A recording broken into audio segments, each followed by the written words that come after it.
finally back here at the Utica, New York studio and having a chance to just groove on how weird these things are. Still have no idea other than that they were made in Hong Kong. Like 1960s, 1970s, I don't know. But just check out how like they've got these lenses or faceplates that are essentially lenses on their helmets, and like as you change position, the face is distorted. It's also a doll's face, cast flesh colored plastic with just a dot for each of the eyes. Utica. It's loud.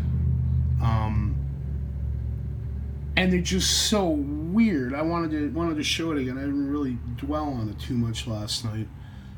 Whoever made them, they're so sharply modeled.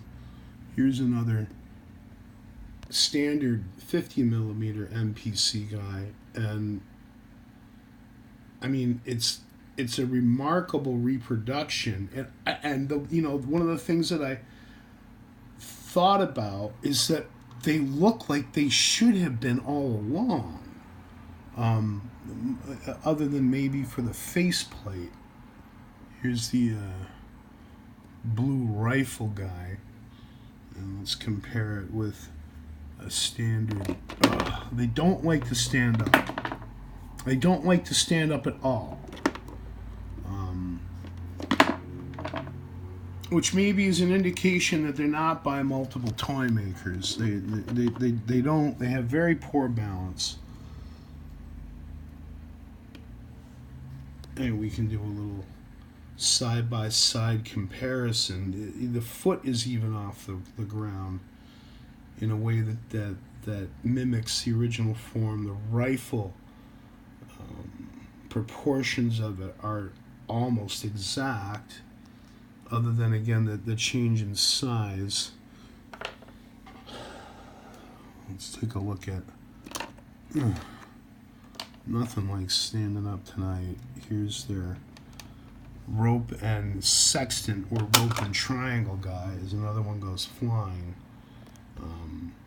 The MPC version there next to it isn't the best casting, but again, you can see how it's sort of more like an enlargement of it than an oversized copy. Might be some more texture about his trousers on that one. But, the more I think about them, the more they remind me of these oversized Hing Fat guys. There's a Geiger counter guy with a Geiger counter guy. And where's the remaining surviving rope and triangle dude in gray, and the rope and triangle Hing Fat.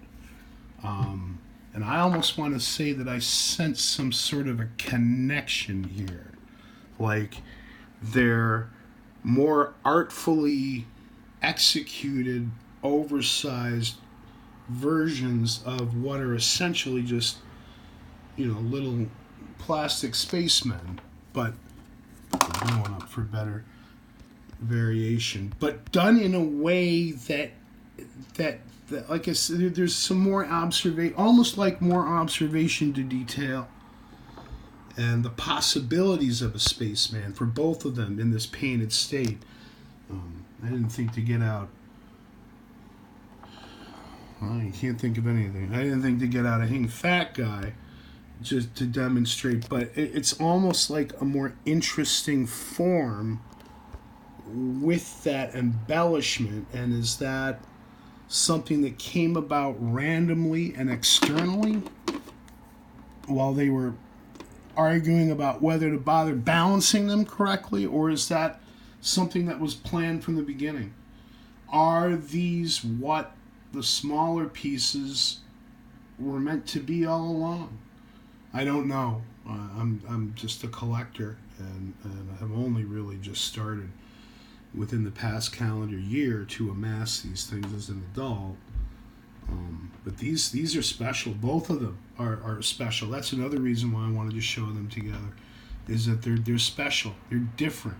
There's something different about them. And not the least of which is that I don't know who made either. The Hing Fat, the white guys are marked China. The other ones are marked Hong Kong. And that's like all the information you got. China and Hong Kong.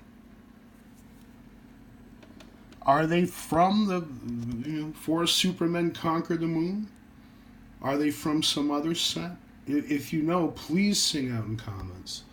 I want more of these helmets. They're just so weird. And props again to the seller, the vendors, for both for that matter, for taking care of me.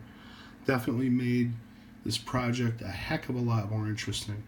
The Hing Fat guys have been in some paintings that I've already done. The white guys not, but we're going to start churning them out. Big show coming up in January. It's about fish. How am I going to get fish into astronauts? Or astronauts into fish?